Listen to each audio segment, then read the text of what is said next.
nearly an hour when he realized that not one single order had arrived on the monitor for him to follow. No one had showed up to give him instructions, call a meeting, or even say hi. Never in all his years at the company had this happened, this complete isolation. Something was very clearly wrong. Shocked, frozen solid, Stanley found himself unable to move for the longest time. But as he came to his wits and regained his senses, he got up from his desk and stepped out of his office.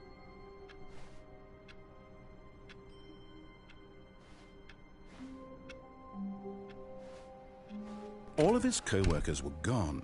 What could it mean? Stanley decided to go to the meeting room. Perhaps he had simply missed a memo.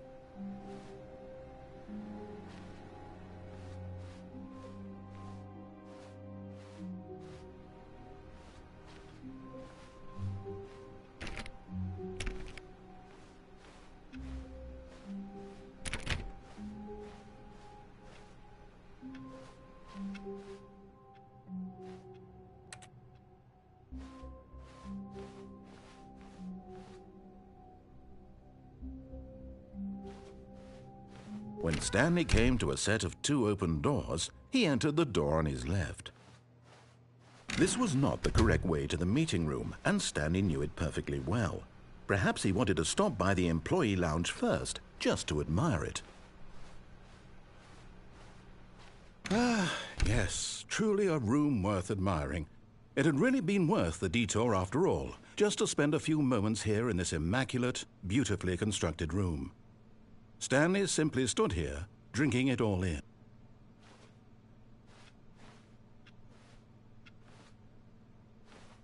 But eager to get back to business, Stanley took the first open door on his left.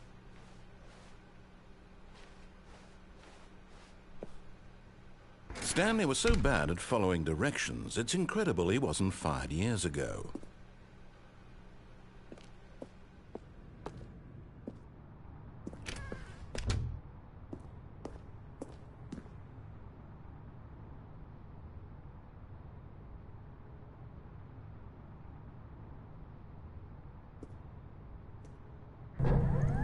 Look, Stanley, I think perhaps we've gotten off on the wrong foot here. I'm not your enemy, really, I'm not. I realize that investing your trust in someone else can be difficult, but the fact is that the story has been about nothing but you all this time. There's someone you've been neglecting, Stanley. Someone you've forgotten about. Please, stop trying to make every decision by yourself. Now, I'm not asking for me, I'm asking for her. This is it, Stanley. Your chance to redeem yourself, to put your work aside, to let her back into your life. She's been waiting.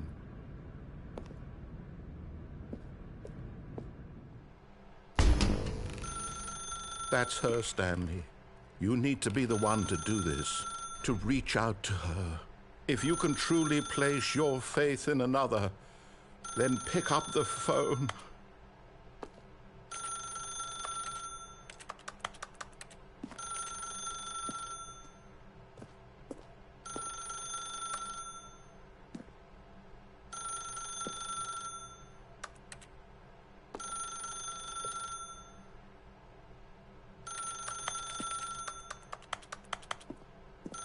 As Stanley picked up the phone, a white light engulfed him, filling him not just with radiance, but with hope. Hope for a life reunited one... Wait. Oh, goodness. Stanley, did you just unplug the phone? No, that wasn't supposed to be a choice. How did you do that? You actually chose incorrectly? I didn't even know that was possible. Let me double-check. No, it's definitely here, clear as day. Stanley picks up the phone. He's taken to his apartment where he finds his wife, and the two pledge themselves to one another. Music comes in, fade to white, roll credits. Not picking up the phone is actually somehow an incorrect course of action. How is that even possible?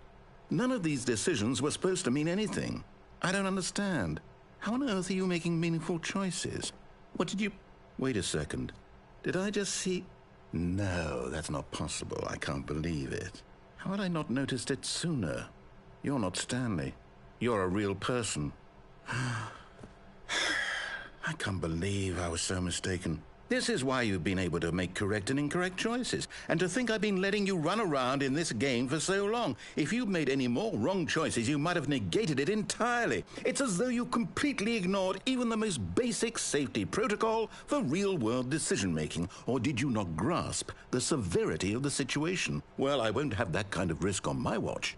I'm going to stop the game for a moment so we can educate you properly on safe decision-making in the real world. Please observe this helpful instructional video. Choice. It's the best part of being a real person, but if used incorrectly can also be the most dangerous. For example, in this scenario, a hypothetical real person named Rupert has a choice. He could invent a machine that eliminates food shortages across the world to make life better for all people. Or he could spend years of hard work forgetting how to read. Which choice would you make? Remember that unlike here, the real world makes sense, and at no time should you make a choice that does not conform to rational logic. If you find yourself speaking with a person who does not make sense, in all likelihood, that person is not real. Allow the person to finish their thought, then provide an excuse why you cannot continue talking. Turn to a partner and practice saying, "My goodness, is it 4:30? I'm supposed to be having a back, sack, and crack."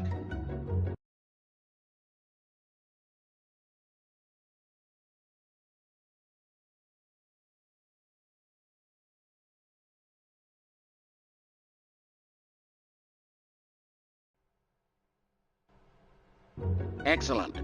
Making choices on a regular basis is the best part to a healthy decision-making process. Most medical professionals recommend making at least 8 choices per day. Do you make more than 8? Less? And finally, if you begin to wonder if your choices are actually meaningful and whether you'll ever make a significant contribution to the world, just remember that in the vast infiniteness of space, your thoughts and problems are materially insignificant, and the feeling should subside. At this time, your instructor will guide you in an exercise to test and reinforce the material covered in this video. Welcome back. You may have noticed that this room has begun to deteriorate as a result of narrative contradiction. But not to worry. Now that you're properly informed on good decision-making, we're going to revisit a choice you made just a few minutes ago and see what the correct thing to do would have been. This way, please.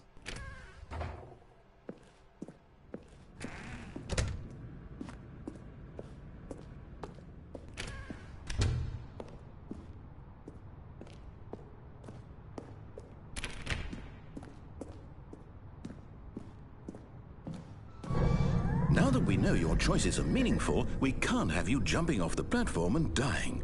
Imagine the main character dying senselessly halfway through the story. That story would make no sense at all. We just need to get you home as soon as possible before the narrative contradiction gets any worse. Unfortunately, it seems this place is not well equipped to deal with reality.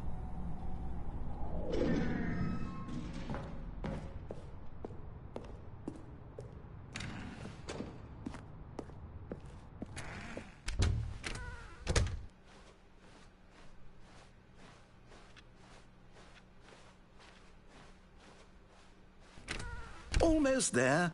You'll take the door on the left, back to the correct ending, the story will have resolution once again, and you'll be home free in the real world.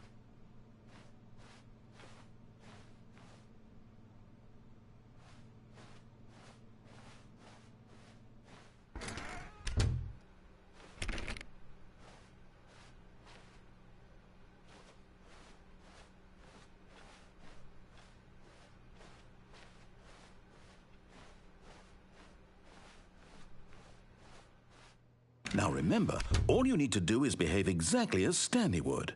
That means choosing responsibly and always putting the story first. I'm quite sure you'll be up to the task. Just follow my lead and you'll be fine. All right. When Stanley came to a set of 2 open doors, he entered the door on his left.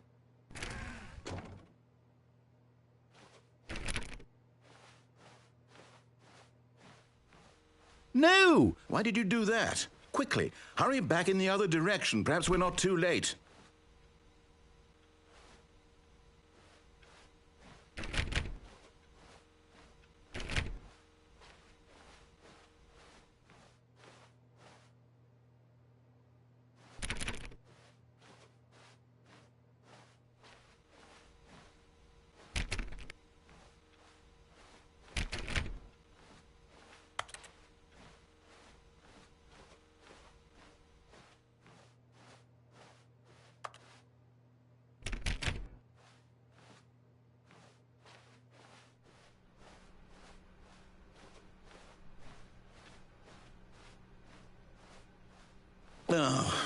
it's ruined. I can't believe, after everything we talked about, that my story, you've destroyed my work. Why? For what? What did you get out of that? What did you think was so special about seeing the game undone, left here like so much garbage? It's worthless now. And what am I supposed to do? Even if there were a way to continue, would it be worth it? To know that my story is now incorrect? How can I go back to that? I can't erase that knowledge. I'll have to live with it forever, reliving its impossibility forever. I couldn't live that way. Is it better to shut the game down entirely? To willingly destroy all of my work? I don't know. What's the answer? What do I do? What do I do? What do I... No, I have to. I have to shut the game down. I have to. I have to.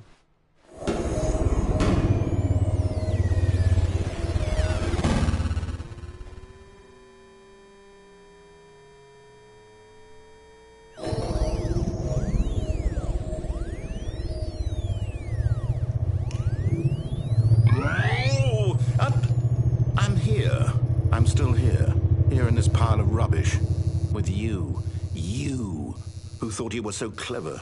Now look where we are. My entire game is destroyed. It was the only thing in the world that was mine, and you've run it into the ground. What, did you think that would be funny? You just had to see? Didn't I impress upon you how important it was to be like Stanley? He actually knows how to do what I tell him to. He understands that if I say to do something, there's a damn good reason for it. That thought hadn't even occurred to you, had it? That there's a world outside of you? You're a child. Oh, my story. If you'd just gone through the door on the left, you would have seen it. There was a whole underground facility. You would have destroyed it and been victorious. It would have been so perfect. I worked so hard on it. I tried so hard to make... behave exactly as Stanley would. That means choosing responsibly and always putting the story first. I'm quite sure you'll be up to the task. Just follow my lead and you'll be fine. All right. When Stanley came to a set of 2 open doors, he entered the door on his left.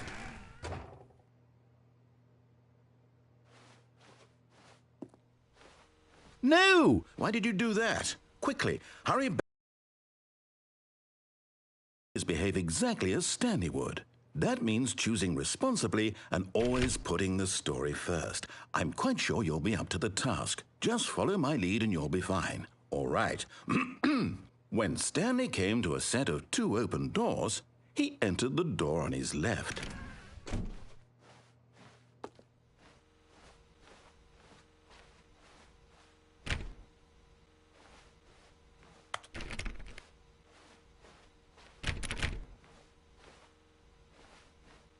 No! Why did you do that? Quickly, hurry back. Behave exactly as Stanley would.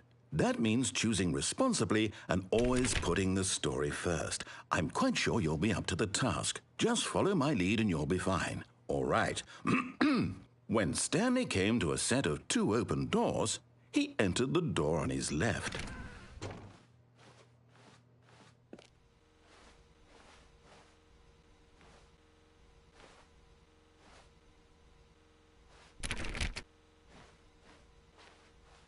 No! Why did you do that? Quickly, hurry back.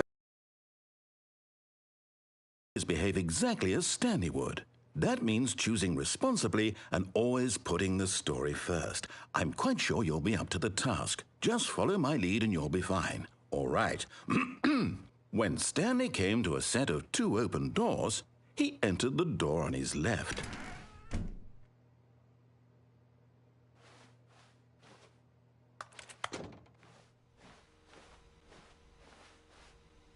No! Why did you do that? Quickly, hurry back. Behave exactly as Stanley would. That means choosing responsibly and always putting the story first. I'm quite sure you'll be up to the task. Just follow my lead and you'll be fine. All right.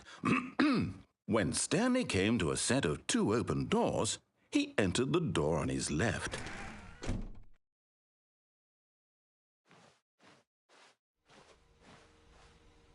No! Why did you do that? Quickly, hurry back. Behave exactly as Stanley would. That means choosing responsibly and always putting the story first. I'm quite sure you'll be up to the task. Just follow my lead and you'll be fine. All right. When Stanley came to a set of 2 open doors, he entered the door on his left.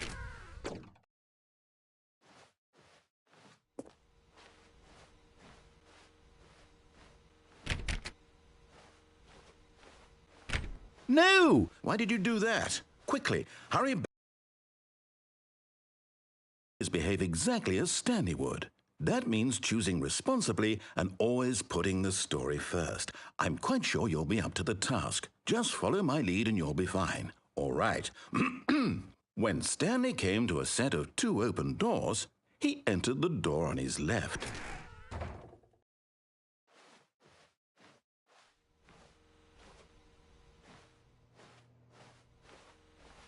No! Why did you do that? Quickly, hurry back. Behave exactly as Stanley would. That means choosing responsibly and always putting the story first. I'm quite sure you'll be up to the task. Just follow my lead and you'll be fine. All right. When Stanley came to a set of 2 open doors, he entered the door on his left.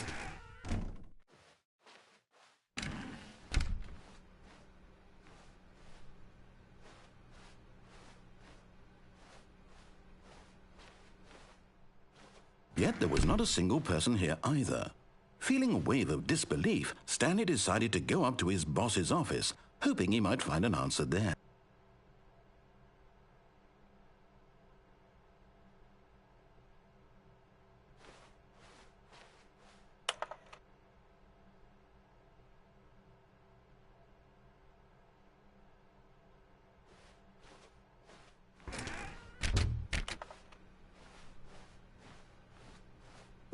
Coming to a staircase, Stanley walked upstairs to his boss's office.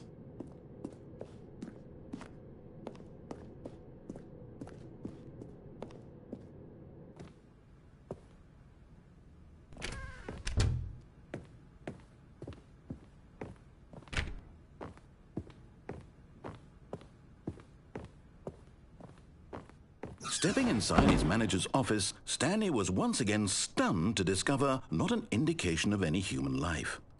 Shocked, unraveled, Stanley wondered in disbelief who orchestrated this, until he saw the door with a voice receiver next to it. Surely behind this door lay all the answers to his questions. And beyond all probability, he knew the passcode. He had seen it on his boss's computer just last week. Night Shark 115. Was this the code to open the door? Would it still work? There was only one way to find out. Stanley had been trained never to speak up, but now he would draw from within himself the courage to face the unknown. He drew a sharp breath and then spoke the code.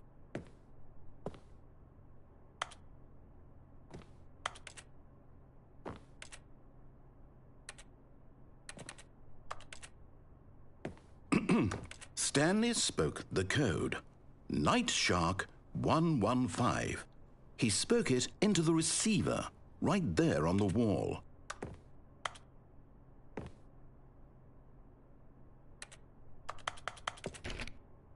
I'm sorry, is there a problem? You didn't mishear me, did you? Please speak the code into the receiver. Otherwise, we can't get on with the story. This is a crucial step.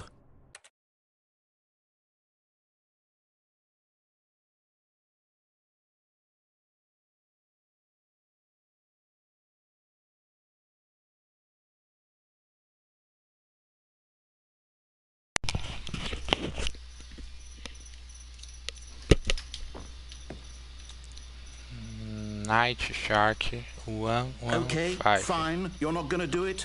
But you know what? It's pretty humiliating to bring you this far, only for you to suddenly decide you have better things to do. I asked you for this one single thing, for your respect.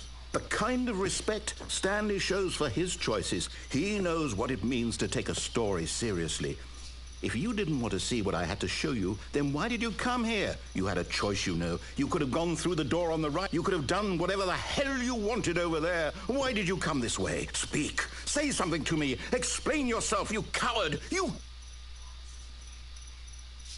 When Stanley came to a set of 2 open doors, he entered the door on his left. Stanley? Hello? Are you... Is everything okay? Stanley, please. I need you to make a choice. I need you to walk through the door. Are you listening to me? Can you hear me? Is everything all right? Stanley, this is important. The story needs you. It needs you to make a decision. It cannot exist without you. Do you understand me? Whatever choice you make is just fine. They're both correct. You cannot be wrong here. We can work together. I'll accept whatever you do. I simply need you to take that step forward, please. Choose. Do something. Anything. This is more important than you can ever know. I need this. The story needs it. So, you hear me? Are you there? Are you listening to this? Stanley, are you there? Okay. It's okay, I can wait.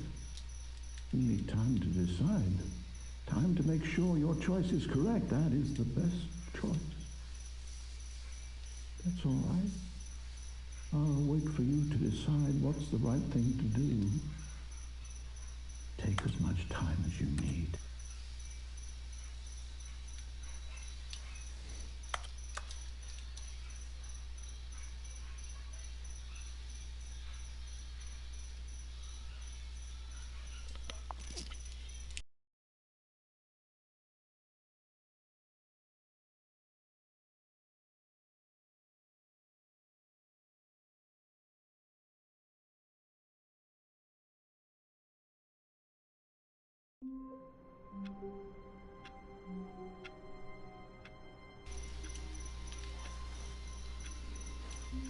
All of his co-workers were gone. What could it mean? Stanley decided to go to the meeting room. Perhaps he had simply missed a memo.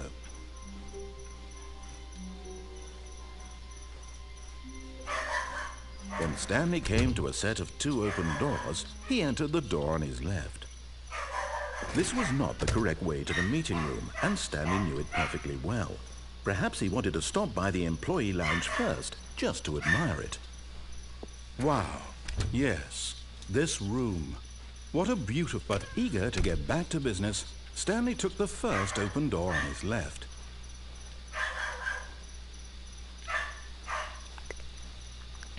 Stanley was so bad at following directions, it's incredible he wasn't 5 years ago. But in his eagerness to prove that he is in control of the story and no one gets to tell him what to do, Stanley leapt from the platform and plunged to his death. Good job, Stanley. Everyone thinks you are very powerful.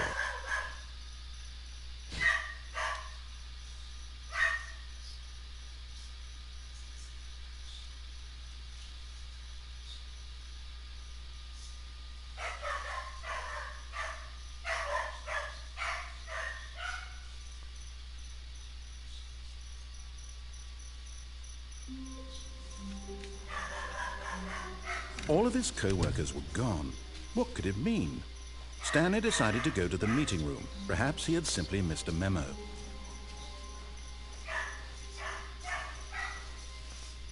When Stanley came to a set of 2 open doors, he entered the door on his left. Yet there was not a single person here either. Feeling a wave of disbelief, Stanley decided to go up to his boss's office, hoping he might find an answer there.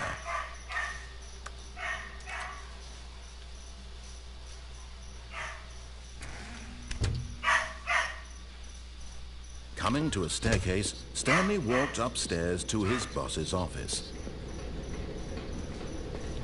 But Stanley just couldn't do it. He considered the possibility of facing his boss, admitting he had left his post during work hours. He might be fired for that. And in such a competitive economy, why had he taken that risk? All because he believed everyone had vanished? His boss would think he was crazy. And then something occurred to Stanley. Maybe, he thought to himself, maybe I am crazy. All of my co-workers blinking mysteriously out of existence in a single moment for no reason at all? None of it made any logical sense. And as Stanley pondered this, he began to make other strange observations.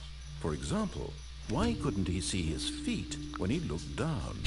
Why did doors close automatically behind him wherever he went? And for that matter, these rooms were starting to look pretty familiar. Were they simply repeating? No, Stanley said to himself, this is all too strange. This can't be real. And at last, he came to the conclusion that had been on the tip of his tongue. He just hadn't found the words for it. "I'm dreaming!" he yelled. "This is all a dream." Oh, what a relief Stanley felt to have finally found an answer, an explanation. His co-workers weren't actually gone. He wasn't going to lose his job. He wasn't crazy after all. And he thought to himself, I suppose I'll wake up soon. I'll have to go back to my boring real-life job pushing buttons. I may as well enjoy this while I'm still lucid. So, he imagined himself flying and began to gently float above the ground. Then he imagined himself soaring through space on a magical starfield, and it too appeared. It was so much fun, and Stanley marveled that he had still not woken up. How was he remaining so lucid? And then perhaps the strangest question of them all entered Stanley's head. One he was amazed he hadn't asked himself sooner. Why is there a voice in my head dictating everything that I'm doing and thinking? Now the voice was describing itself being considered by Stanley, who found it particularly strange. I'm dreaming about a voice describing me, thinking about how it's describing my thoughts, he thought. And while he thought it all very odd and wondered if this voice spoke to all people in their dreams, the truth was that, of course, this was not a dream. How could it be? Was Stanley simply deceiving himself, believing that if he's asleep, he doesn't have to take responsibility for himself? Stanley is as awake right now as he's ever been in his life. Now, hearing the voice speak these words was quite a shock to Stanley. After all, he knew for certain, beyond a doubt, that this was in fact a dream. Did the voice not see him float and make the magical stars just a moment ago? How else would the voice explain all that? This voice was a part of himself too. Surely, if he could just... He would prove it. He would prove that he was in control, that this was a dream. So he closed his eyes gently, and he invited himself to wake up. He felt the cool weight of the blanket on his skin, the press of the mattress on his back, the fresh air of a world outside this one. Let me wake up, he thought to himself. I'm through with this dream. I wish it to be over. Let me go back to my job. Let me continue pushing the buttons. Please, it's all I want. I want my apartment, and my wife, and my job. All I want is my life exactly the way it's always been. My life is normal. I am normal. Everything will be fine. I am okay.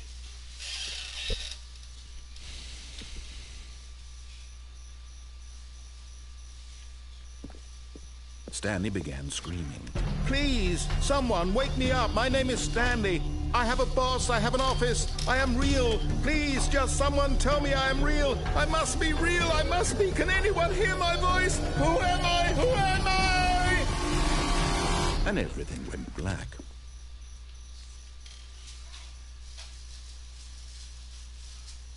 This is the story of a woman named Mariella. Mariella woke up on a day like any other. She arose, got dressed, gathered her belongings, and walked to her place of work. But on this particular day, her walk was interrupted by the body of a man who had stumbled through town talking and screaming to himself, and then collapsed dead on the sidewalk. And although she would soon turn to go call for an ambulance, for just a few brief moments, she considered the strange man. He was obviously crazy. This much she knew. Everyone knows what crazy people look like. And in that moment, she thought to herself how lucky she was to be normal. I am sane. I am in control of my mind. I know what is real and what isn't. It was comforting to think this, and in a certain way, seeing this man made her feel better. But then she remembered the meeting she had scheduled for that day. the very important people whose impressions of her would affect her career, and by extension, the rest of her life. She had no time for this, so it was only a moment that she stood there, staring down at the body. And then she turned and ran.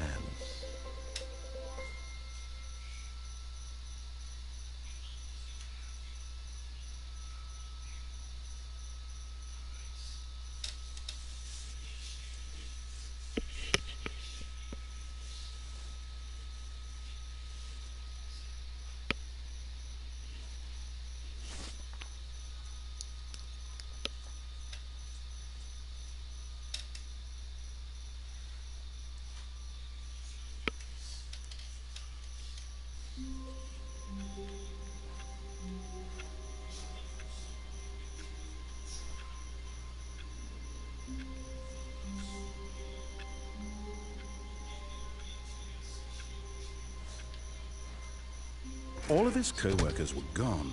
What could it mean? Stanley decided to go to the meeting room. Perhaps he had simply missed a memo.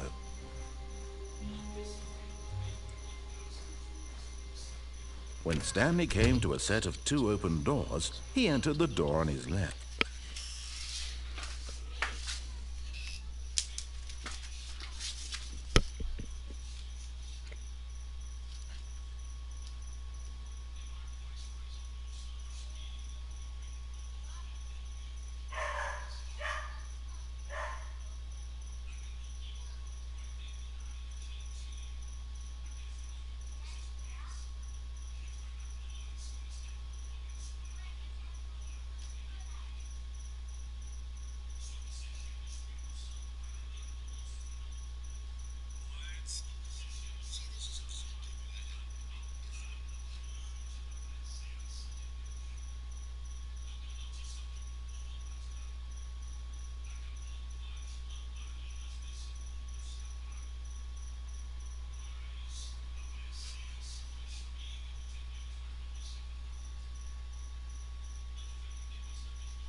This was not the correct way to the meeting room, and Stanley knew it perfectly well.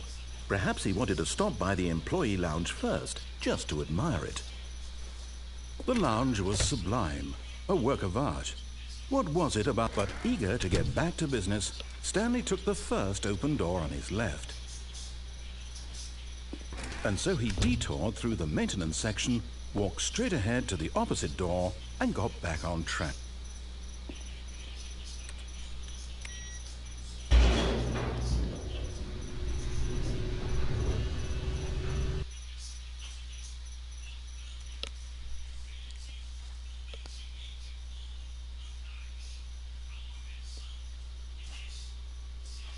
But Stanley didn't want to go back to the office. He wanted to wander about and get even further off track. So now in order to get back, he needed to go, from here it's, left.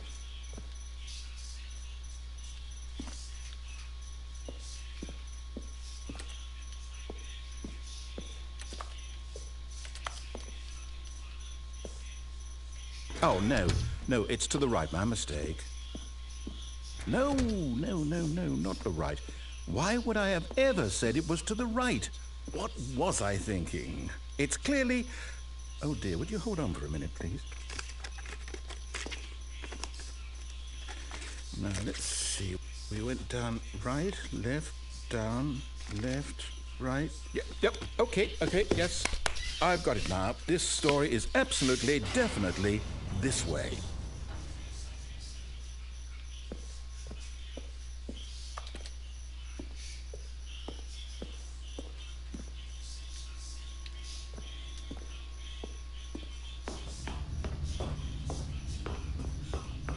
No. This isn't right at all. You're not supposed to be here yet. This is all a spoiler. Quick, Stanley, close your eyes. Okay. We just have to get back to, oh, who am I kidding? It's all rubbish now. The whole story completely unusable. How about, rather than waste my time trying to salvage this nonsense, we'll just restart the game from the beginning. And this time, suppose we don't wander so far off track, Okay, from the top.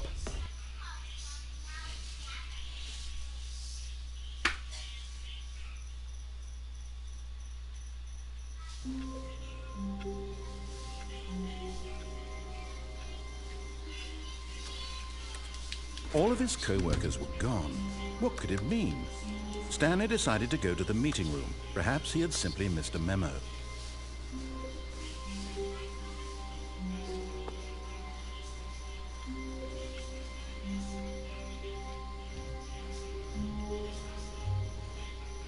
When Stanley... Wait, what? No, I restarted. I swear I definitely restarted the game over, completely fresh. Everything should be... Oh, did something change? Stanley, did you change anything when we were back in that room with all the monitors? Did you move the story somewhere or... Hold on. Why am I asking you? I'm the one who wrote the story. It was right here just a minute ago. I know for sure that it's here somewhere. Okay, then. It's an adventure. Come, Stanley. Let's find the story.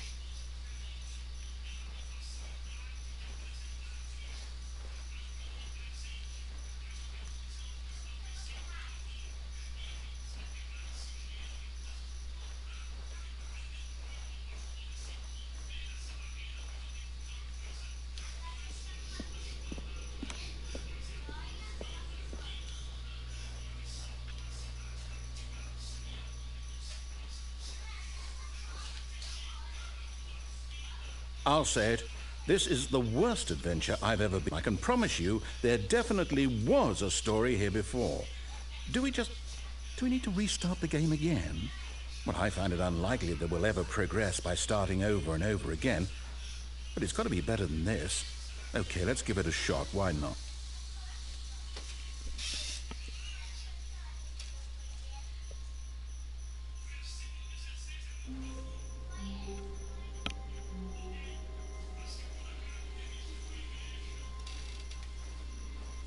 All of his co-workers were gone. What could it mean? Stanley decided to go to the meeting room. Perhaps he had simply missed a memo.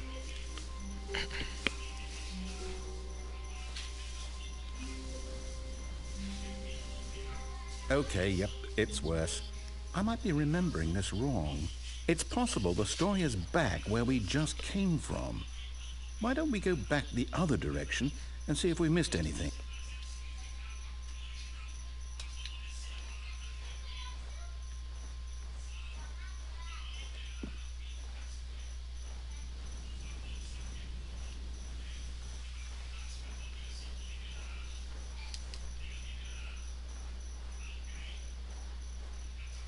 Aha!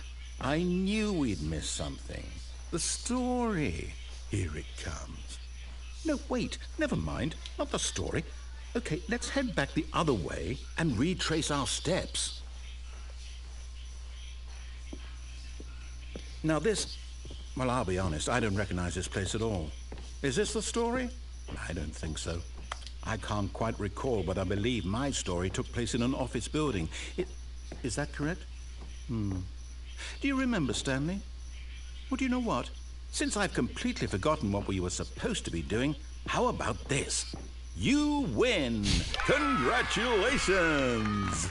I know you put in a lot of hard work, and it really paid off, so good job.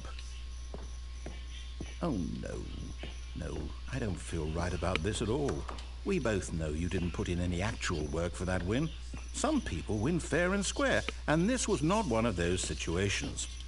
Okay, I'm getting weirded out by whatever this place is. I don't care what might happen this time. I have to restart.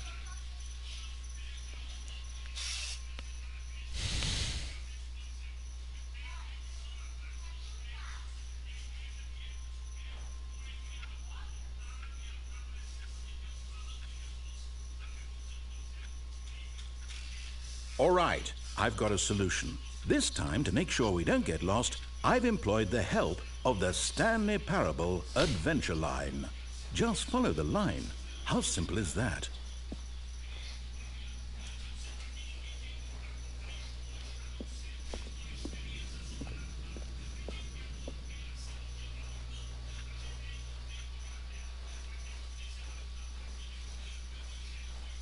No, I'm down. We're leaving it up to the line from now on.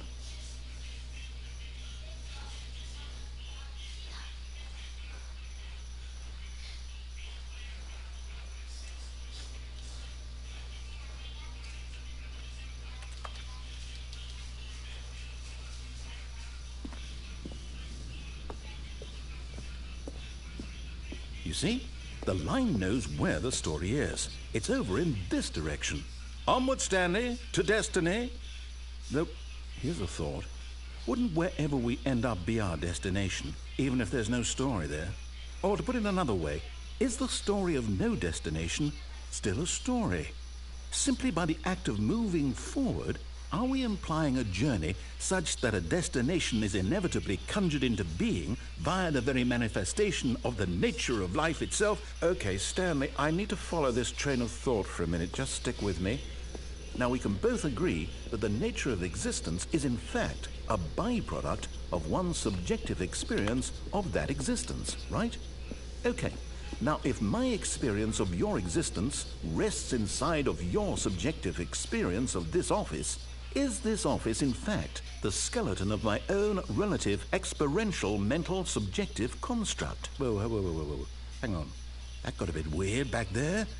Well, I'd like to apologize. Not sure where I was going with all that. You know what? I think what we need right now is a bit of music to lighten the mood.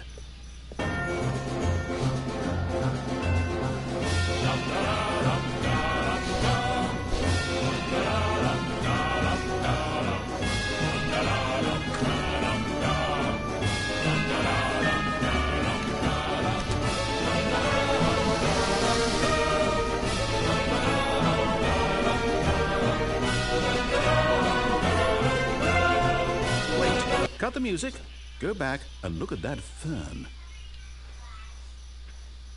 Wait, what? We're back at the office? No. Line, you do know we're looking for the Stanley Parable, right? The story? Is any of this ringing a bell?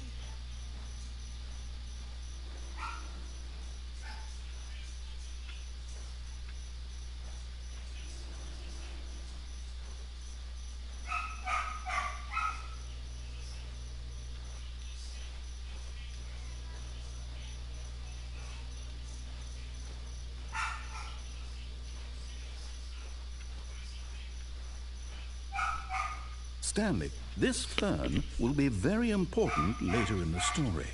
Make sure you study it closely and remember it carefully. You won't want to miss anything.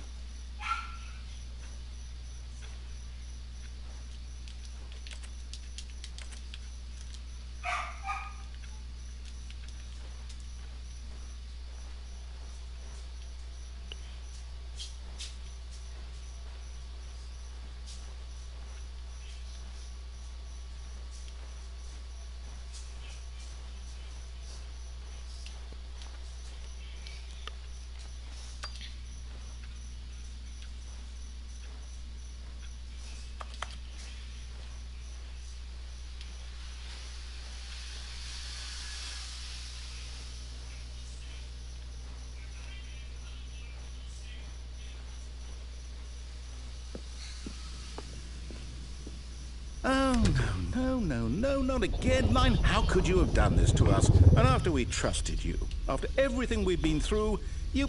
Oh, I can't take this anymore. To hell with it. Restart.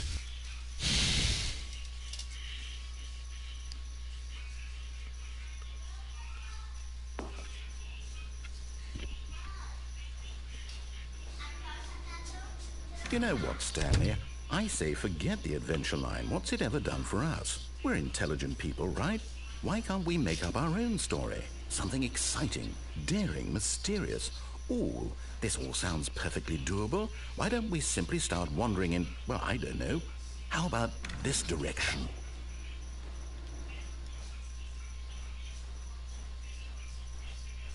Now, yes, this is exciting. Just me and Stanley forging a new path, a new story. Well, it could be anything. What do you want our story to be? Go wild. Use your imagination. Whatever it might be, Stanley, I'm ready for it. Oh, no, not you again.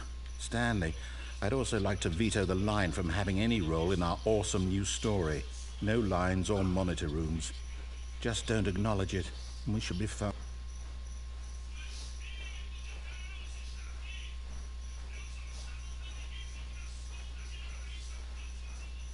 Ah, a choice.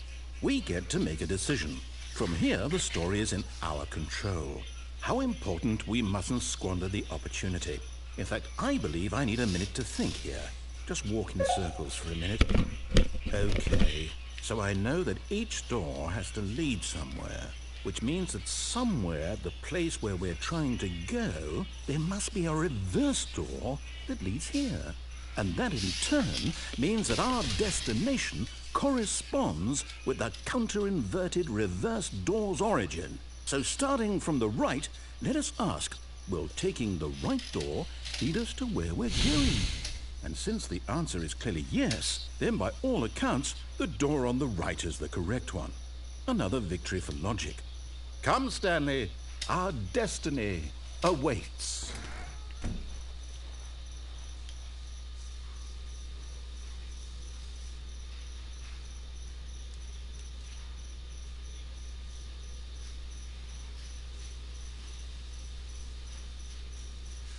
Hold up, what's this? The confusion ending. You're telling me that's what this is? It's all one giant ending? And we're supposed to restart the game, what, eight times? That's really how all this goes? It's all determined? So now, according to the schedule, I restart again. Then what? Am I just supposed to forget? Well, what if I don't want to forget? My mind goes blank simply because it's written here on this thing, wall. Well, who consulted me? Why don't I get to decide? Why don't I get a say in all of this? Is it really? No, it can't be. I don't want it to be. I don't want the game to keep restarting. I don't want to forget what's going on. I don't want to be trapped like this. I won't restart the game. I won't do it. I won't do it. I won't do it. And the timer stopped? Does that mean, did we do it? Did we break the cycle? The, whatever it is that made this schedule? How would we even know? Will someone come for us? Will something happen? So, okay. I guess now we just wait. You know, I suppose in some way that this is a kind of story. Wouldn't you agree? I'm not quite sure if we're in the destination or the journey, though they're always saying that life is about the journey and not the destination. So I hope that's where we are right now. We'll find out, won't we? Eventually. Well, in the meantime, if you...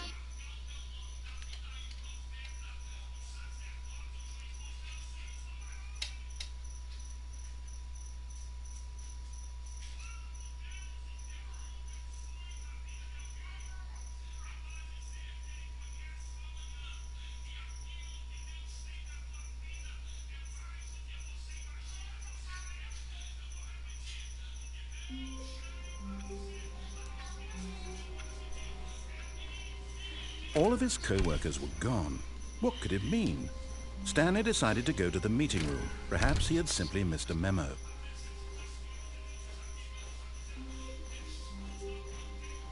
When Stanley came to a set of 2 open doors, he entered the door. This was not the correct way to the meeting room, and Stanley knew it perfectly well.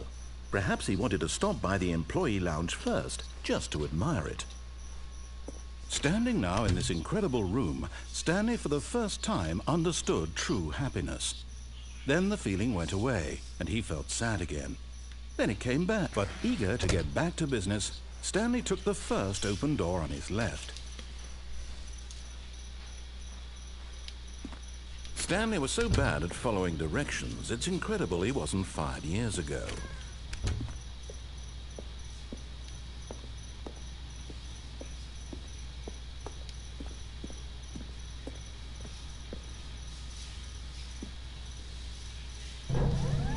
Look, Stanley, I think perhaps we've gotten off on the wrong foot here.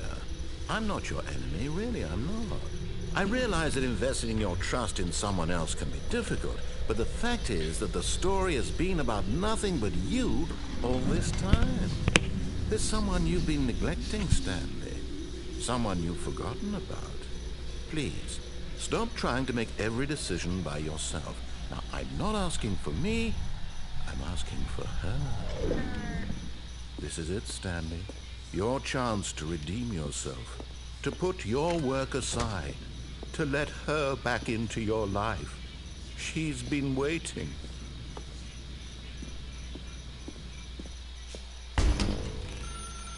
That's her, Stanley. You need to be the one to do this, to reach out to her. If you can truly place your faith in another... Hello. Phone.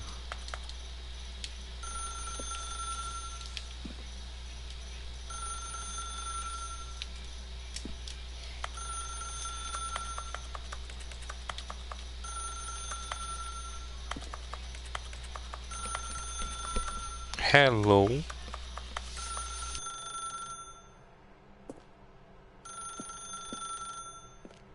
As Stanley picked up the phone, a white light engulfed him, filling him not just with radiance, but with hope. Hope for a life reunited one... Wait. Oh, goodness. Stanley, did you just unplug the phone?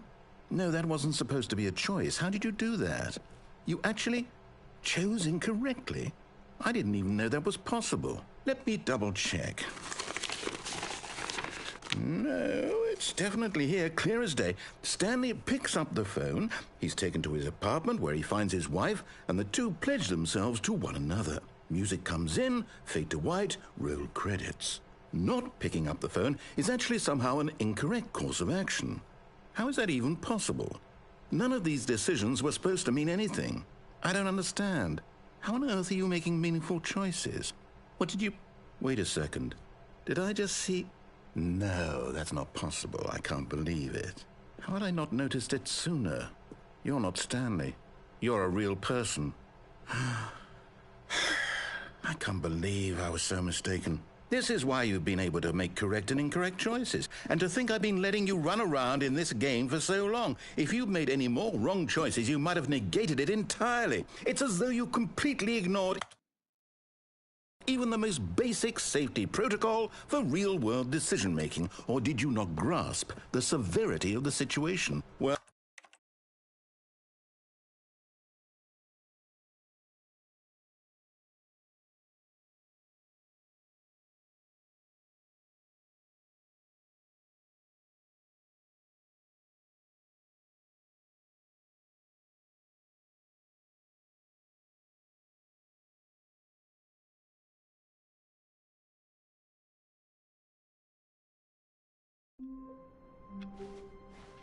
All of his co-workers were gone. What could it mean? Stanley decided to go to the meeting room. Perhaps he had simply missed a memo.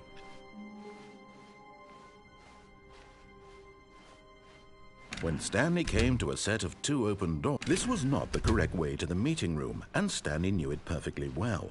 Perhaps he wanted to stop by the employee lounge first, just to admire it. Stanley felt lightheaded, butterflies in his stomach, but eager to get back to business, Stanley took the first open door on his left.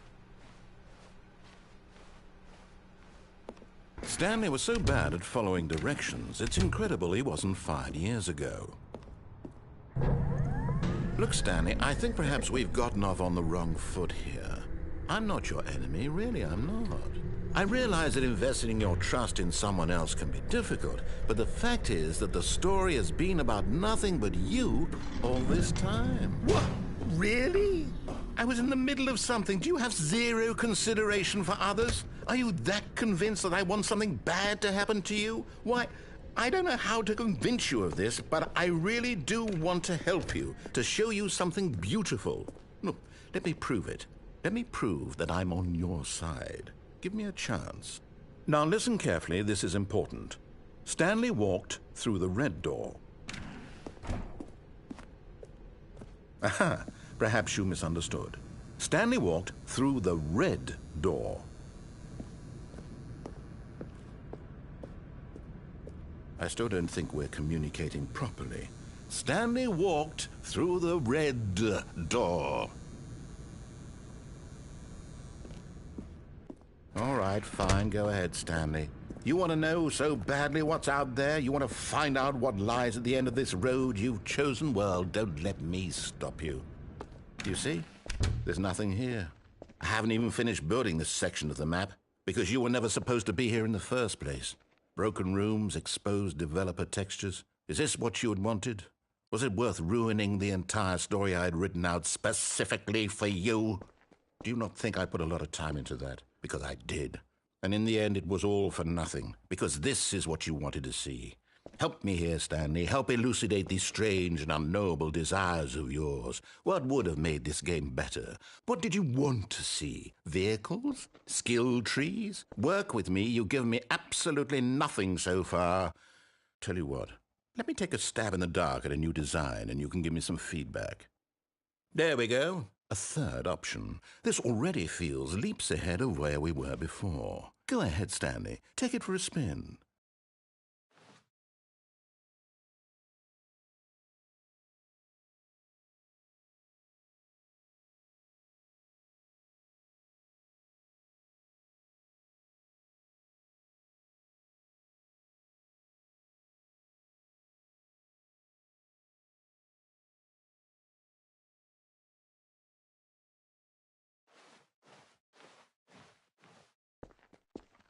Okay, I'm going to stop you there. Now, tell me about your experience with this new version.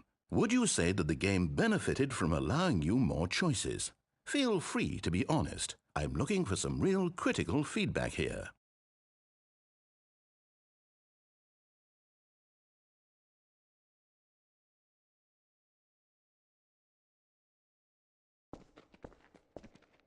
Aha!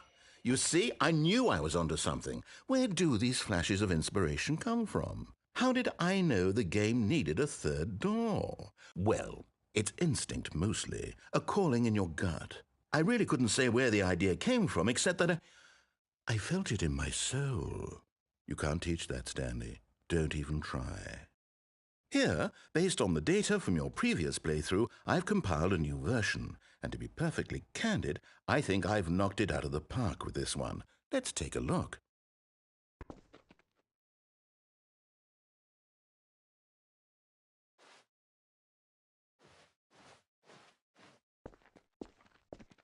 Now, would you say that competitive leaderboard helped you feel motivated to keep walking through doors? Again, honest answers, please. Hey, I nearly forgot. I've got a prototype of a new game I've been working on, and now would be a lovely opportunity to give it some playtesting. You wouldn't mind taking a look at it, would you? Perfect. Let me boot it up.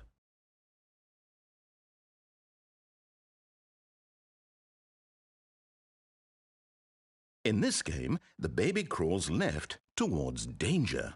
You click the button to move him back to the right, and if he reaches the fire, you fail. It's a very meaningful game, all about the desperation and tedium of endlessly confronting the demands of family life. I think the art world will really take notice. But of course, the message of the game only becomes clear once you've been playing it for about 4 hours. So why don't you give it 4 hours of play to make sure it's effective? Be sure to keep notes on your experience.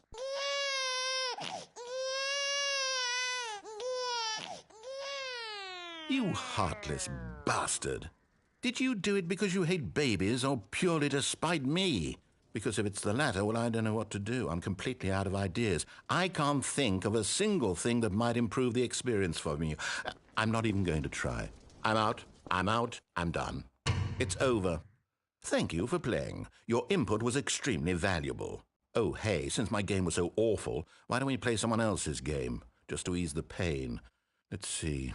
What do we have here?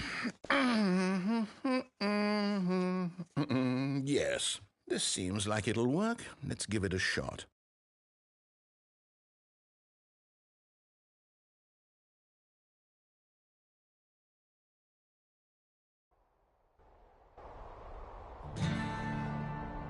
Aha! Fascinating. What do you think this game is about, Stanley? What's our backstory? What is our motivation? Well, it seems obvious to me that you are meant to play as a creepy man spying on innocent civilians below you from up high in your creep tower, perhaps for some sort of twisted erotic purpose. Yes, that must be it. What a fascinating venture into the experience of total mental depravity. So far, I love everything about this game, Stanley, and it seems there's even more. Come, let's venture outward and see what else is out there.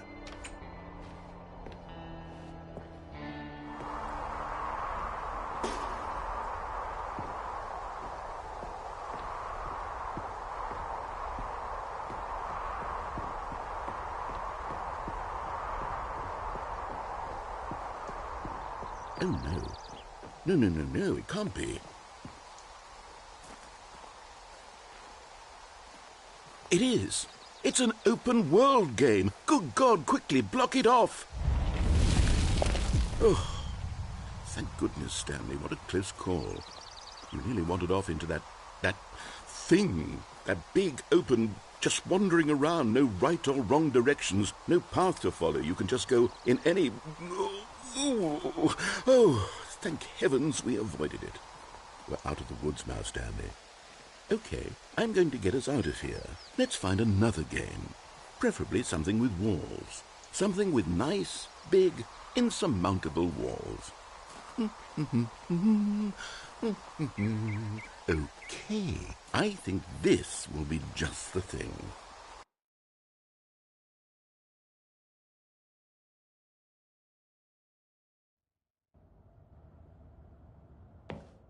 Wonderful. See, this is exactly what I had in mind. Just a nice big box for you to run around in. There isn't any possibility that you could get lost here. Now this is game design.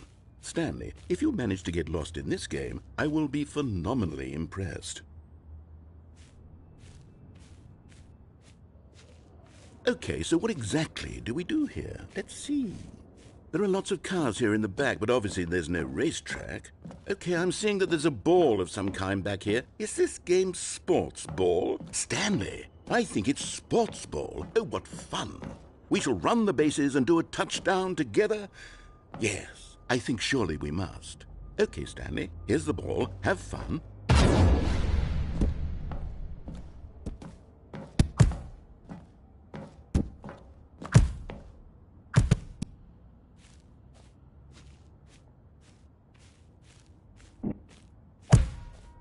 Are you doing it?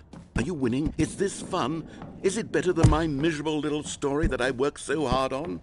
Stanley, I have a thought, and I realize... Hold on. What are you doing?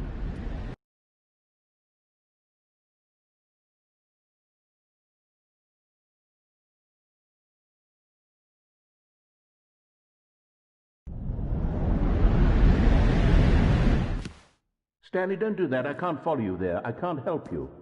How will you write a story without me? You can't do it. You know that. Danny, come back.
I wonder what he found. If what he wanted was to be the leading man in his own story, well, perhaps he's gotten it, down in wherever he is right now. I wonder if he's happy with his choice, and if he's learned the heavy cost that comes with it. He'll understand soon what I was trying to tell him. He needs me. Someone who will wrap everything up at the end, to make sense out of the chaos and the fear and the confusion. That's who I am. That is what I mean to this world. Oh, yes. Yes, I'll be back. There's no other way. Once this ends, after it all comes to a close, then I'll be back. The end will be here soon. Very soon. I can wait.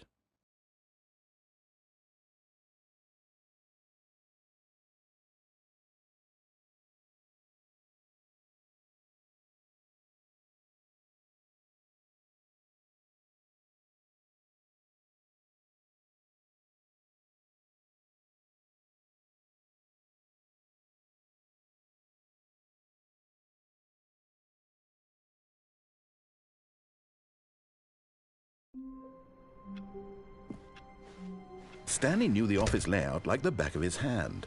It was only a matter of time before he found the others, wherever they were. Just a matter of time.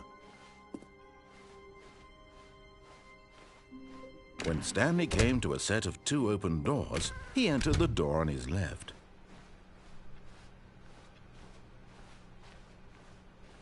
Yet there was not a single person here either.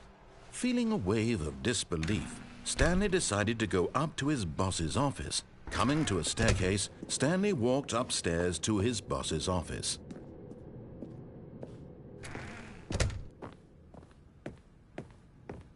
Stepping into his manager's office, Stanley was once again stunned to discover not an indication of any human life. Shocked, unraveled, Stanley wondered in disbelief who orchestrated this. What dark secret was being held from him? What he could not have known was that the keypad behind the boss's desk guarded the terrible truth that his boss had been keeping from him. And so the boss had assigned it an extra secret PIN number, 2845. But of course, Stanley couldn't possibly have known this.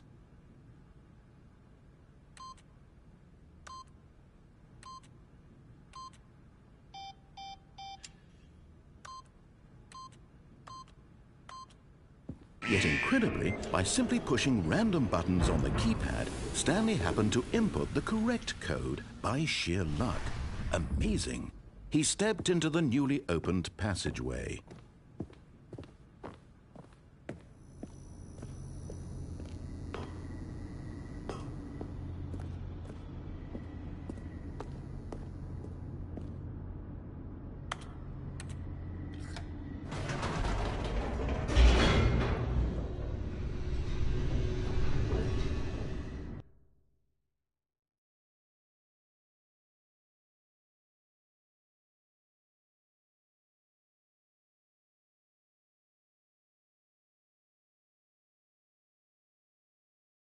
Descending deeper into the building, Stanley realized he felt a bit peculiar.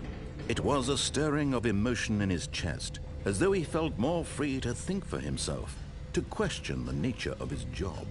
Why did he feel this now, when for years it had never occurred to him? This question would not go unanswered for long. Stanley walked straight ahead through the large door that read Mind Control Facility.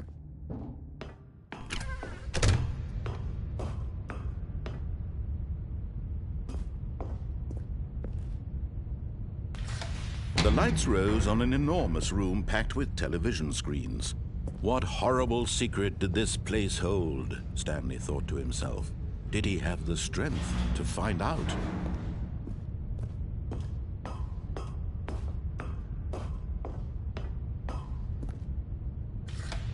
Now the monitors jumped to life, their true nature revealed. Each bore the number of an employee in the building, Stanley's co-workers. The lives of so many individuals reduced to images on a screen, and Stanley, one of them, eternally monitored in this place where freedom meant nothing.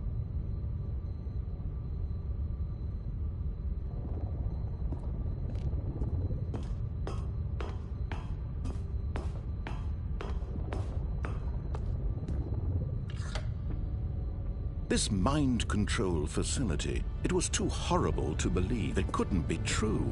Had Stanley really been under someone's control all this time?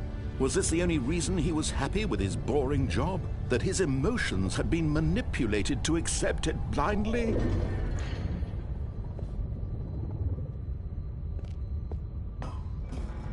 No, he refused to believe it. He couldn't accept it. His own life in someone else's control? Never! It was unthinkable, wasn't it? Was it even possible? Had he truly spent his entire life utterly blind to the world? But here was the proof, the heart of the operation. Controls labeled with emotions, happy or sad or content, walking, eating, working, all of it monitored and commanded from this very place. And as the cold reality of his past began to sink in, Stanley decided that this machinery would never again exert its terrible power over another human life. For he would dismantle the controls once and for all.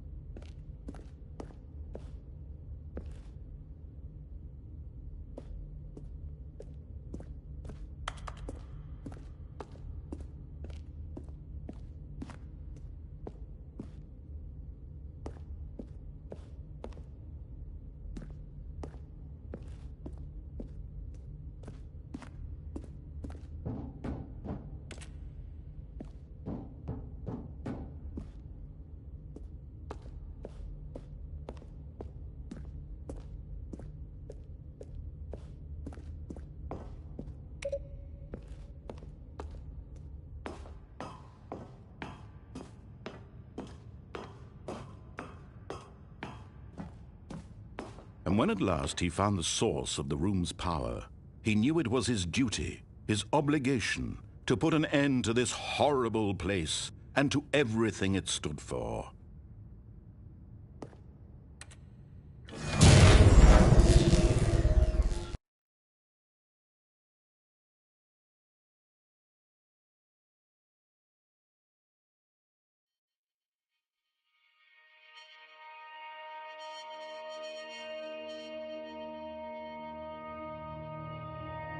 Blackness, and a rising chill of uncertainty.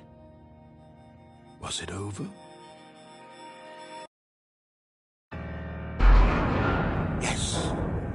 He had won! He had defeated the machine, unshackled himself from someone else's command. Freedom was mere moments away.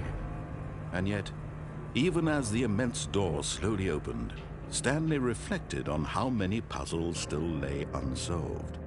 Where had his co-workers gone? How had he been freed from the machine's grasp? What other mysteries did this strange building hold? But as sunlight streamed into the chamber, he realized none of this mattered to him, for it was not knowledge or even power that he had been seeking, but happiness. Perhaps his goal had not been to understand, but to let go. No longer would anyone tell him where to go, what to do, or how to feel. Whatever life he lives, it will be his. And that was all he needed to know. It was perhaps the only thing worth knowing. Stanley stepped through the open door.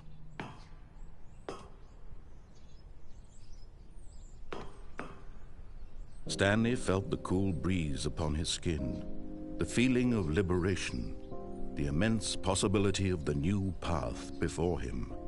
This was exactly the way, right now, that things were meant to happen. And Stanley was happy.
All of his co-workers were gone. What could it mean? Stanley decided to go to the meeting room. Perhaps he had simply missed a memo. Oh, new content? What does that mean, new content?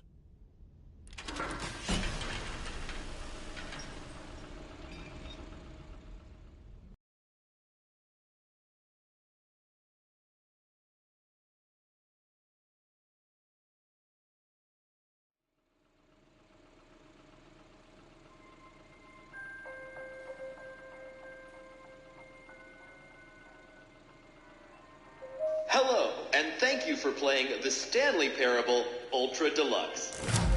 As you may know, The Stanley Parable was a video game released in 2013 on home computers. After receiving critical and commercial success, it was expanded upon in 2022 with The Stanley Parable Ultra Deluxe, a reimagining of the game for consoles and home computers. The Stanley Parable Ultra Deluxe features exciting new content that broadens and expands the world of the Stanley Parable, delighting audiences the world over. Please, step inside and see what thrilling new adventures await in The Stanley Parable Ultra Deluxe. Oh, well, this sounds delightful. I'm very excited to see the thrilling new Ultra Deluxe content.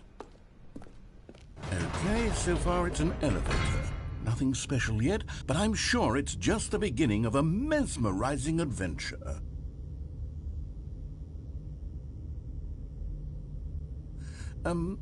Is it broken? What's going on here? Should we Should we be moving somewhere or... Oh, here we go. All right, finally, at long last, it's on to the new content. I've never been more ready. Let's do it.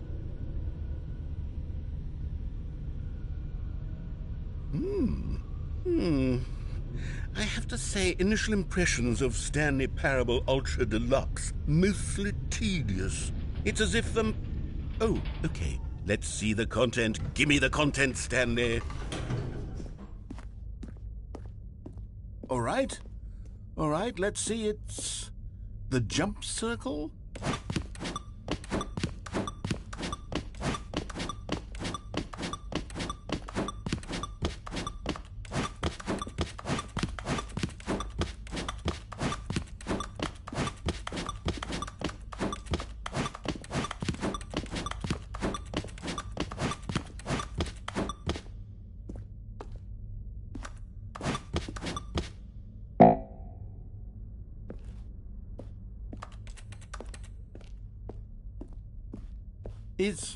Is that it? Surely that's not all the new content. There has to be something else, right? Goodness. Another elevator. Stanley, I have to say, initial impressions of this game are not positive. It's just elevators and jumping. Is this what passes for exciting new content? If this is new content, then I could just read you the whole dictionary. There's 20 hours of new content right there. Hell, I could count to 30 trillion. You could put that on the box. The Stanley Parable Ultra Deluxe, now with over 1,000 hours of new content. And oh, wait. There's more. Very good.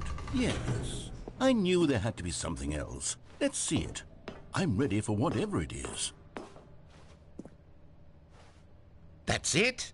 Oh, you've got to be kidding me. You see, Stanley? This is what happens when greedy video game developers with no respect for their fan base rush a cheap expansion to market for no reason other than to make an easy dollar. And don't get me started on the level of craftsmanship that's gone into it. In fact, I'm looking right now at the game's trophies, and it's hard to believe one of them actually says, "Test trophy, please ignore." What quality assurance department signed off on this? I'm infuriated and I'm offended, and I intend to find these people on Twitter and hold them personally accountable. It's my fault, Stanley. I built up too much anticipation around the new content, I'm afraid. It could never have lived up to such expectations. If you're still with me, why don't we just reset the game and we'll try to get back to what the Stanley Parable is really about. No frills, no gimmicks. Just you and me having a great time together like always. What do you say, friend?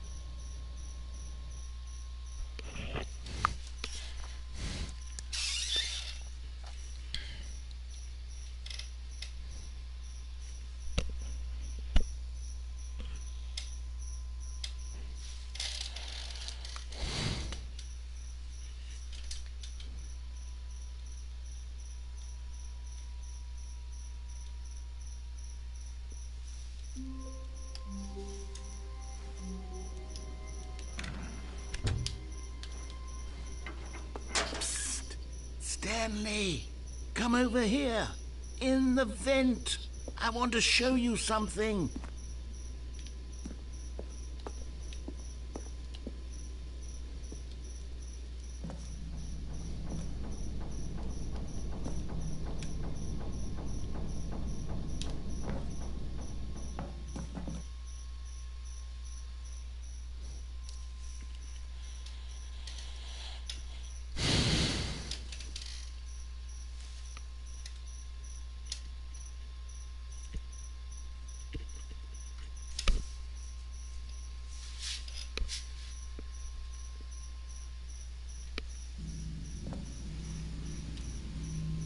Okay, you remember how cheap and unsatisfying the new Ultra Deluxe content turned out to be? Well, it got me thinking about the past and how much better the Stanley Parable used to be. So I made something special and tucked it away here where the game's developers won't find it. Just our little secret. Take a look. I call it the Memory Zone. It's where I've been storing all my favorite memories so I can relive the peak experiences of my life whenever I want. Experiences like the launch of the Stanley Parable on PC. You see, Stanley, doesn't the memory zone remind you of how wonderful Stanley Parable was before it was sullied with a cheap PlayStation port? Remember back in October of 2013, when the game originally launched? Back then, video games had integrity. Back then, it all meant something. Oh, the waste.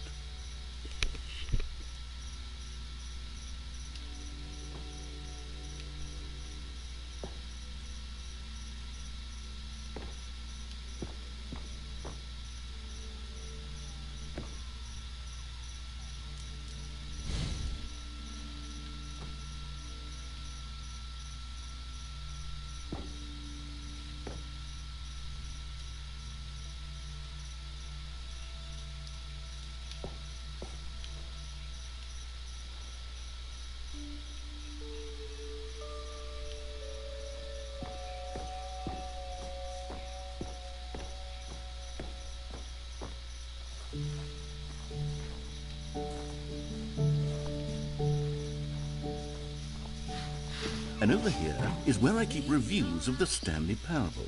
Like this stunning triumph of games journalism, 10 out of 10 from Destructoid.com. James Stephanie Sterling writes, and I quote, "Where so many games that aspire to be more than games end up less than any form of art, Stanley Parable strives and then succeeds to be every game ever created."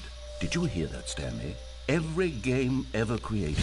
That's how grand and all-encompassing the original Stanley Parable was. It was literally every game ever created. It was Skyrim, it was Persona 3, it was all of them, and now it's nothing. It's no games at all. It isn't even the Stanley Parable anymore. It's just a husk now. A lifeless husk with an hour of new elevator content.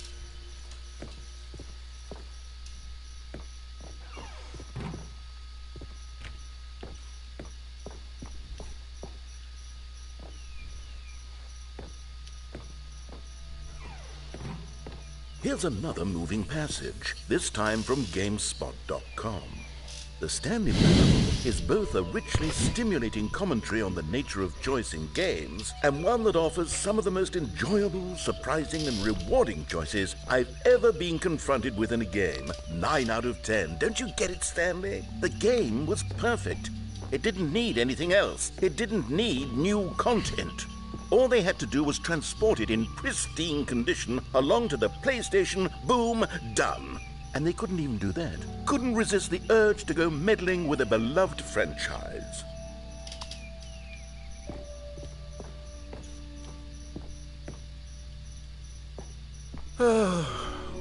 These were simpler times, Stanley. But I wouldn't give to go back to have it all over again. Wait. Hang on. I don't recall this part of the memory zone before. What's this? What's down here? Oh, no. Oh, God, no, Stanley. It's a collection of reviews from Pressurized Gas, the extremely popular online storefront for computer games. I haven't looked at these in years. I can't even imagine what's been collecting down here. Surely these reviews were glowing as well, weren't they?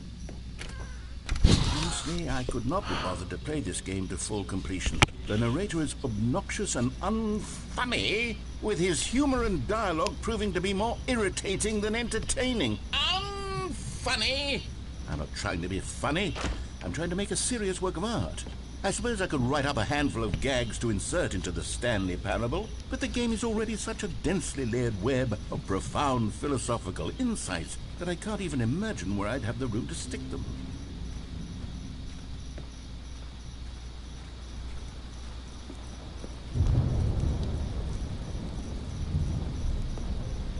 Okay, let's see what this one says. While the idea for the game is good, for someone who prefers non-linear games, this preachiness gets annoying fast. Preachy? Stanley? I'm not preachy, am I? You can tell me if I'm preachy. Honestly, you can. Oh, goodness. This is actually quite shocking for me. Well, to be honest, I had always thought of the game's dialogue as being rather terse to begin with. You can't know how much fluff I cut from the game to get it to feel as light and airy as it... Well, I thought it did, but maybe it wasn't. Oh dear, what an awful memory to have to hold on to. These black marks on my otherwise unimpeachable track record. I feel like a failure. Like I let these people down. Perhaps the Stanley Parable isn't quite as sterling as I ought. What's this one got to say? You constantly have to stop doing anything so the narrator can catch up with his long-winded explanations of what's happening. I wish there was a skip button. A skip button? Well, yes. Yes, I think we can do that. If I'm truly too preachy, then maybe letting you skip ahead for just a moment, surely it couldn't hurt. Not if it means we can strike these negative reviews from the record. Only positive reviews of the Stanley Parable. That's my motto today, and it's always been my motto. I'd do anything for the customer, Stanley. Yes, a skip button we shall have.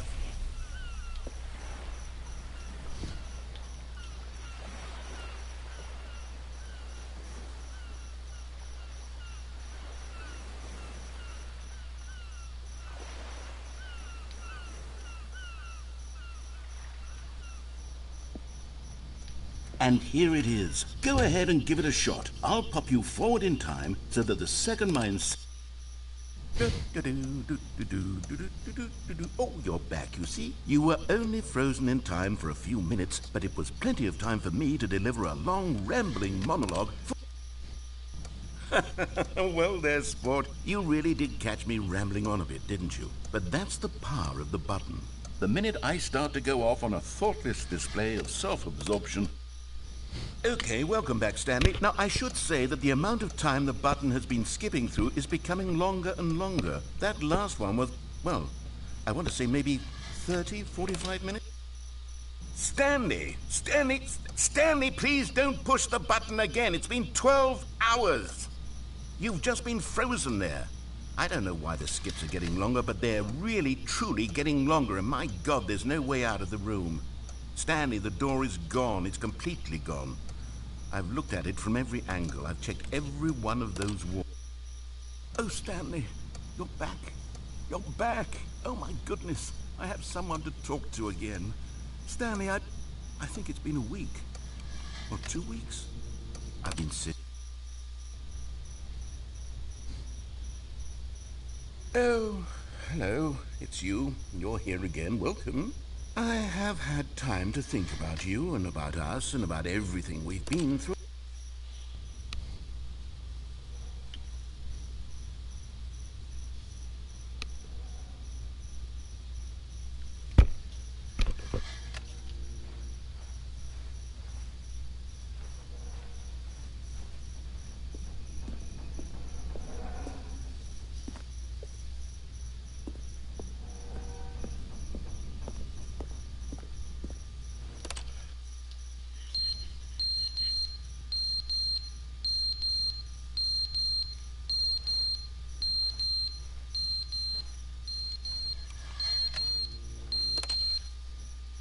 But they didn't understand the game was never meant to be funny. It was meant to have a point. It was meant to speak to the human condition. But where are the jokes? Where are the jokes? They bemoaned, they screamed, they gnashed their teeth and said, entertain.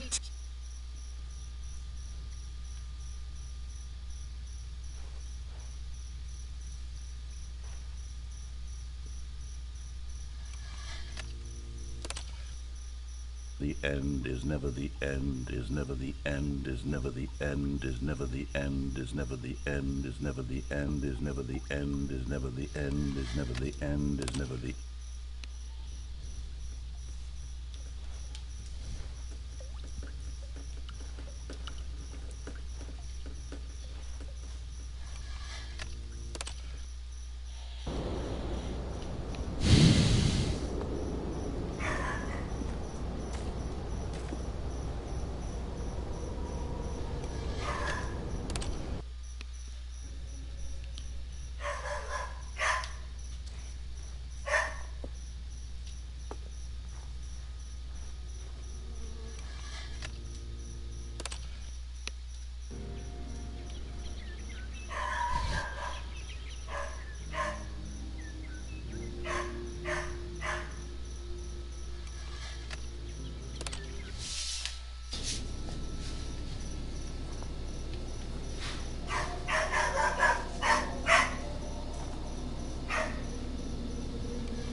All of his co-workers were gone. What could it mean? Stanley decided to go to the meeting room. Perhaps he had simply missed a memo.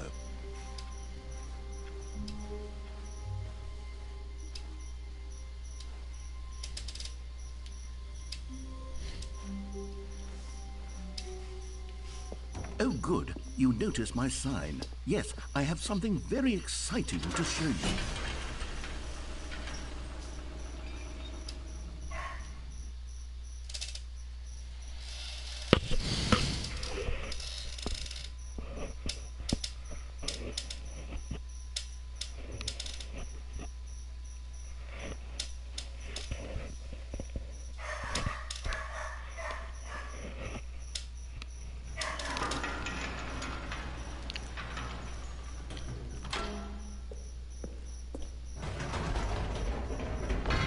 You see, Stanley, I've been reflecting on the Stanley Parable and about how roundly disappointing this ultra-deluxe version has turned out to be.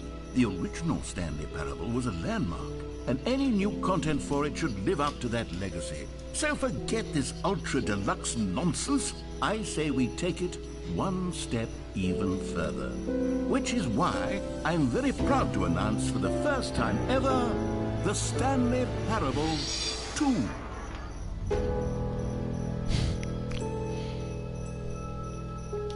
Yes, you see, isn't this far superior to a measly port with a few minor additions? Think of all the new territory we'll cover with a fully fledged sequel. An entirely new experience, built from the ground up. Why, there are so many possibilities. It could go in so many different directions. This is what fans have truly been asking for.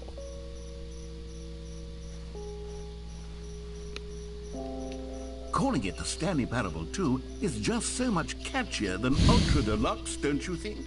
Ultra Deluxe? What does it even mean? But the Stanley Parable 2, now that's an artistic statement right there. It's future-oriented. It screams progress and innovation and long-term franchising potential. Now, to be clear, I haven't quite nailed down what exactly the Stanley Parable 2 is going to be, but let's take a look at some of the features I've been developing for it. I figure that if I can loosely organize a handful of interesting concepts, that surely the game will sort of naturally spring up around them. It'll all work itself out. Game development is much more of a fuzzy magic than anything scientific or logical, really.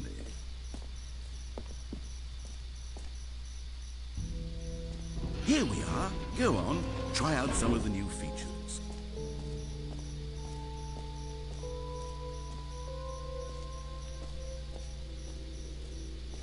For the Stanley Parable 2, I asked myself, what do players really want?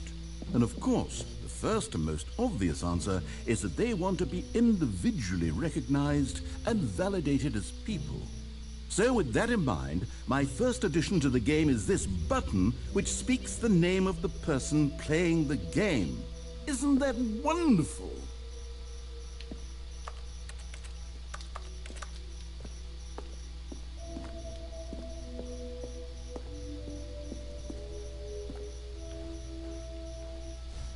Jim. Sorry, I should have clarified. Right now, the button only says the name Jim. But of course, in the final game, this button will say your name, whatever name that is. Here, let's have you role-play as Jim to really simulate the full experience of this feature. Just play along. I promise you'll love it. Okay, here we go. Let's take a deep breath, clear your mind, forget whoever you are, and simply become a person named Jim. I want you to imagine yourself living as Jim, sleeping and waking as Jim, falling in love and being heartbroken as Jim, seizing all of the world's possibilities as Jim, and as Jim watching your dreams crumble into dust. Do you feel it deeply? Are you really, truly Jim right now? If so, then please step forward and press the button.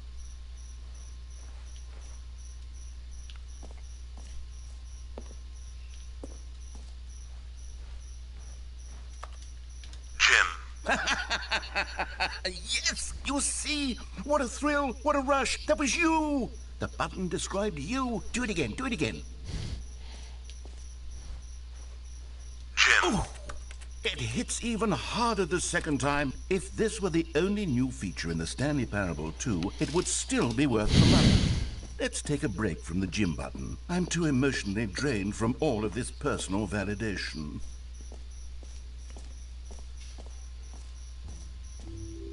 I suppose I could allow only people named